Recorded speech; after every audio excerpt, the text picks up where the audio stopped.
How to bypass charge your Infinix Note 30. Go to the Settings app that comes pre-installed in your phone. Scroll down to Special Functions.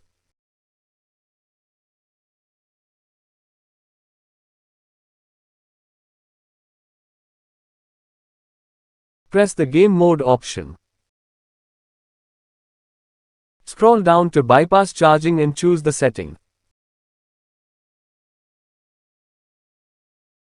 Turn on the Enable Bypass Charging option.